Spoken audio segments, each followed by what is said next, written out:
I said this time next year I'ma be the one who do everything and more you said I couldn't do. This one's for you. Assalamualaikum warahmatullahi wabarakatuh. Perkenalkan, saya Singgi Ramadona dari kelompok 1 Kesehatan Mental. Akan menjelaskan sejarah kesehatan mental. Adapun anggota dari kelompok kami ialah Fernanda Angriansyah, Lani Faradina, Maulidia Akbar, dan Rizda Latifah. Selamat datang teman-teman di video kami. Nah, kami dari kelompok 1 akan menjelaskan kepada teman-teman mengenai sejarah kesehatan mental, batasan ilmu, kesehatan mental, dan ruang lingkup kesehatan mental. Untuk itu, stay terus ya di video kami. Dan jangan lupa, jangan di skip, biar ilmunya masuk. Pemateri yang pertama akan disampaikan kepada saudara kita Fernanda Angriansyah, yang mana beliau akan menjelaskan tentang sejarah prailmiah. Assalamualaikum warahmatullahi wabarakatuh. Baiklah, saya Fernanda Angriansyah akan menjelaskan tentang zaman prailmiah. Yang pertama yaitu ananisme. Gangguan mental sudah muncul sejak zaman dulu dalam konsep primitif, yakni kepercayaan terhadap faham ananisme bahwa dunia selalu diawasi, dikuasai, dan dikendalikan oleh roh-roh dan dewa-dewa. Percayaan orang-orang Yunani kuno mengenai yang mengalami gangguan mental adalah karena dewa marah kepada orang tersebut dan membawa pergi jiwanya. Yang kedua yaitu naturalisme, yaitu kepercayaan ananisme mengalami perubahan pada zaman Hippocrates. Ia beserta para pengikutnya mengembangkan pendekatan naturalisme yang merupakan pandangan revolusioner dalam pengobatan termasuk kejiwaan. Naturalisme adalah suatu aliran yang memandang bahwa gangguan fisik dan mental merupakan akibat dari alam dan bukan merupakan pengaruh roh, dewa, setan, atau hantu yang menyebabkan seorang sakit. Philippe Pinel yang merupakan seorang dokter Prancis menggunakan filsafat politik dan sosial yang baru dalam memecahkan masalah gangguan mental. Pemateri yang kedua akan disampaikan kepada saudari kita Lani Faradina, yang mana ia akan menyampaikan tentang sejarah zaman modern. Perkenalkan, nama saya Lani Faradina. Di sini saya akan menjelaskan tentang sejarah zaman modern di kesehatan mental. Pada tahun 1909, gerakan kesehatan mental secara formal mulai muncul selama dekade 1900 sampai 1909. Dedikasi yang begitu kuat dalam kesehatan mental dipengaruhi oleh pengalaman sebagai pasien di beberapa rumah sakit jiwa yang berbeda. Selama di rumah sakit, dia mendapatkan pelayanan atau pengobatan yang keras dan kasar atau kurang manusiawi. Setelah 2 tahun mendapatkan perawatan di rumah sakit, dia mulai memperbaiki dirinya selama tahun terakhirnya sebagai pasien. Dia mulai mengembangkan gagasan untuk membuat gerakan untuk melindungi orang-orang yang mengalami gangguan mental atau orang gila. Setelah dia kembali dalam kehidupan yang normal atau sembuh dari penyakitnya, pada 1909 dia menindaklanjuti gagasan yang mempublikasikan tulisan autografinya yang berjudul Amin the Found Itself. Dan secara hukum, gerakan kesehatan mental ini mendapatkan pengukuhan pada tahun 3 Juli 1946, yaitu ketika pasien Amerika Serikat mendatangi The National Mental. Beberapa tujuan yang terkandung dalam dokumen tersebut, yaitu yang pertama, meningkatkan kesehatan mental seluruh warga masyarakat Amerika Serikat melalui penelitian. Yang kedua, membuat lembaga-lembaga penelitian, lembaga pemerintahan dan swasta yang melakukan kegiatan penelitian dan meningkatkan koordinasi antara para peneliti dalam melakukan kegiatan penelitian dan meningkatkan kegiatan dan mengaplikasikan hasil-hasil penelitiannya. Dan yang ketiga, memberikan latihan terhadap para tentang kesehatan mental. Yang keempat, mengembangkan dan membantu negara dalam menerapkan berbagai metode pencegahan. Pada tahun 1960, organisasi kesehatan mental terus bertambah yaitu dengan berdirinya National Association for Mental yang bekerja sama dengan tiga organisasi lainnya. Baiklah, selanjutnya di bidang kedokteran maupun kesehatan mental sebagai salah satu disiplin ilmu yang menyertainya dan tidak dapat dipisahkan. Dunia Islam pada masa lampau maupun sekarang banyak menghasilkan tokoh-tokoh yang ahli dalam bidang ini, di antara lain seperti Ibnu Sina, Ibnu Nafis dan Al-Khafiqi. Para tokoh tersebut merupakan tokoh yang terkemuka dalam dunia kedokteran serta kesehatan mental. Akan tetapi kajian tentang kesehatan mental telah jauh ada dan dicetuskan oleh seorang tokoh bernama Zakaria Ar-Razi. Sampai sekarang, era Ar-Razi merupakan era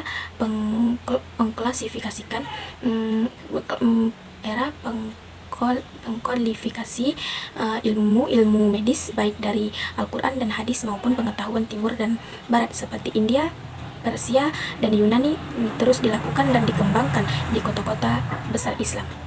Selanjutnya, dalam psikologi modern, tingkah laku manusia mengkaji dan mengkaji dan diperlakukan dengan sudut pandang materialistik. Melalui cara ini, manusia secara fundamental dilihat sebagai makhluk materi. Pemateri yang ketiga akan disampaikan kepada saudari kita Maulidia Akbar, yang mana ia akan menyampaikan tentang batasan ilmu. Assalamualaikum warahmatullahi wabarakatuh. Baiklah, saya akan melanjutkan materi selanjutnya, yaitu batasan ilmu kesehatan mental. Berbagai batasan telah dibuat oleh para ahli tentang kesehatan mental. Ada yang berpendapat bahwa kesehatan mental adalah terhindar dari gangguan dan penyakit kejiwaan. Batasan ini banyak mendapat sambutan di kalangan psikiatri. Ada yang berpendapat bahwa kesehatan mental adalah kemampuan menyesuaikan diri dalam menghadapi masalah dan goncangan-goncangan biasa. Pendapat lain mengatakan bahwa kesehatan mental harus mengandung keserasian fungsi-fungsi jiwa. Di samping itu, ada pula berpendapat bahwa sehat mental, kemampuan merasakan kebahagiaan, kekuatan, dan kegunaan harga dirinya. Menurut Johada Ihram 2008, batasan lebih luas kesehatan mental mencakupi yaitu 1. Sikap kepribadian yang baik terhadap diri sendiri, kemampuan mengenali diri dengan baik. 2. Pertumbuhan dan perkembangan serta perwujudan diri yang baik. 3. Keseimbangan mental, kesatuan, perbandingan, dan ketahanan terhadap segala tekanan. 4. Otonomi diri, mencakup unsur-unsur mengatur kelakuan dari dalam atau kelakuan bebas. 5. Persepsi mengenai realitas bebas dari penyimpangan kebutuhan serta memiliki empati dan kepekaan sosial. 6. Kepemimpinan menguasai dan berintegrasi dengan lingkungan. Baiklah, sampai di situ materi saya. Saya kembalikan lagi kepada moderator. Dan pemateri yang keempat, ini yang terakhir ya teman-teman, jangan di skip dulu. Yang akan disampaikan saudari kita Rifda Latifah, yang mana pematerinya tentang ruang lingkup. Halo teman-teman semua, sebelumnya perkenalkan saya Rifda Latifah. Nah, di sini saya akan menjelaskan kepada teman-teman materi kami mengenai ruang lingkup kesehatan mental. Nah, di sini ruang lingkup kesehatan mental terbagi menjadi beberapa bagian. Yang pertama adalah mental hygiene dalam keluarga, Yang kedua, mental hygiene di sekolah. Yang ketiga, mental hygiene di tempat kerja. Yang keempat, mental hygiene dalam kehidupan politik. Yang kelima, mental hygiene di bidang hukum. Dan yang terakhir adalah mental hygiene dalam kehidupan beragama. Nah, sebelum itu saya ingin menjelaskan kepada teman-teman terlebih dahulu mengenai mental hygiene ini. Barangkali di antara teman-teman masih ada yang kurang paham mengenai mental hygiene ini, atau mungkin sudah ada yang paham tapi belum paham mengenai perbedaan antara mental hygiene dengan mental health. Nah, oleh karena itu saya ingin menjelaskan kepada teman-teman terlebih dahulu mengenai mental hygiene ini. Nah, mental hygiene merujuk kepada pengembangan dan aplikasi seperangkat prinsip-prinsip praktis yang diarahkan kepada pencapaian dan pemeliharaan psikologis manusia yang sehat dan pencegahan dari kemungkinan timbulnya kerusakan mental atau manajemen. Sedangkan mental health ini adalah terkait dengan bagaimana kita memikirkan, merasakan, melakukan berbagai situasi. Yang kedua, bagaimana kita memandang diri sendiri dan orang lain. Nah, yang ketiga adalah bagaimana kita mengevaluasi berbagai alternatif dan mengambil keputusan. Nah, intinya mental hygiene ini lebih ke caranya, sedangkan mental health ini lebih ke tujuannya. Nah, mudah-mudahan dari penjelasan saya mengenai mental hygiene ini, teman-teman lebih mudah dalam memahami mengenai ruang lingkup kesehatan mental ini. Nah, langsung saja ke ruang lingkup kesehatan mental. Yang pertama, seperti yang telah saya sebutkan tadi, yang pertama adalah mental hygiene dalam keluarga. Mental hygiene dalam keluarga ini berfungsi untuk mengembangkan mental yang sehat atau mencegah terjadinya mental yang sakit pada anggota keluarga, sehingga terbentuklah suatu keluarga yang sakinah, mawaddah, dan warahmah. Nah, yang kedua adalah mental hygiene di sekolah. Gagasan ini didasarkan pada asumsi bahwa perkembangan kesehatan mental pada peserta didik dipengaruhi oleh iklim sosio-emosional di sekolah, pemahaman pimpinan sekolah, dan guru-guru, terutama guru BK atau konselor, tentang mental hygiene sangatlah penting.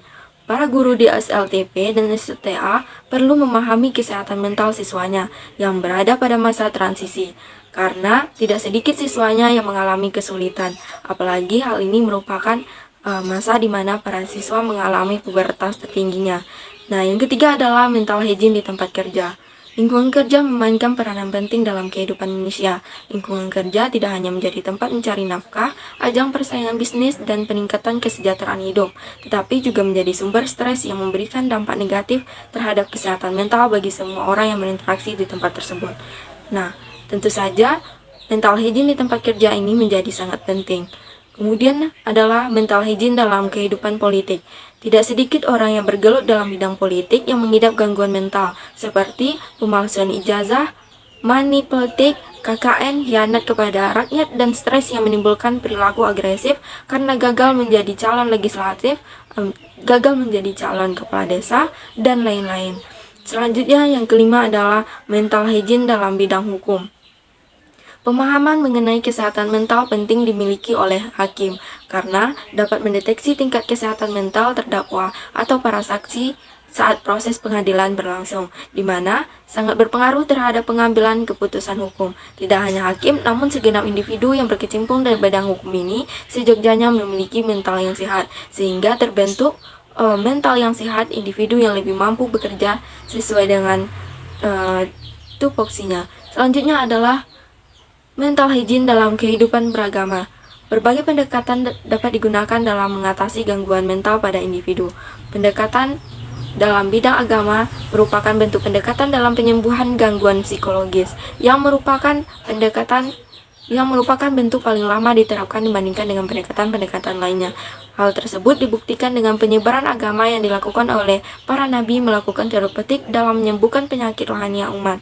Pada beberapa abad yang lalu, semakin kompleks kehidupan individu, maka semakin penting penerapan kesehatan mental yang bersumber dari agama dalam rangka mengembangkan kesehatan mental manusia serta mengatasi gangguan mental yang telah dihadapinya. Nah, di era revolusi industri 4.0 ini, ada kecenderungan individu yang mulai memudar terhadap nilai-nilai agama, sehingga tausiah, maudiyah, hasanah, dialog keagamaan dengan para ahli agama sangat diperlukan. Hal ini berkenaan dengan bagaimana mengembangkan wawasan keagamaan serta mengatasi permasalahan kehidupan melalui pendekatan agama, sehingga terbentuklah mental yang sehat. Nah, demikianlah ruang lingkup kesehatan mental yang dapat saya gambarkan atau saya jelaskan kepada teman-teman. Semoga teman-teman dapat memahami penjelasan dari saya. Lebih dan kurang saya mohon maaf, dan saya kembalikan kepada moderator. Terima kasih teman-teman atas partisipasinya untuk melihat video kami. Ingat ya, jangan lupa di subscribe, like, comment, and share sebanyak-banyaknya agar ilmu pengetahuannya tidak hanya sampai di kita saja. Terima kasih. Bila ada kata salah ataupun perbuatan yang telah kami lakukan, mohon maaf. Wabillahi taufiq wal hidayah, waridho wal inayah. Wassalamualaikum warahmatullahi wabarakatuh.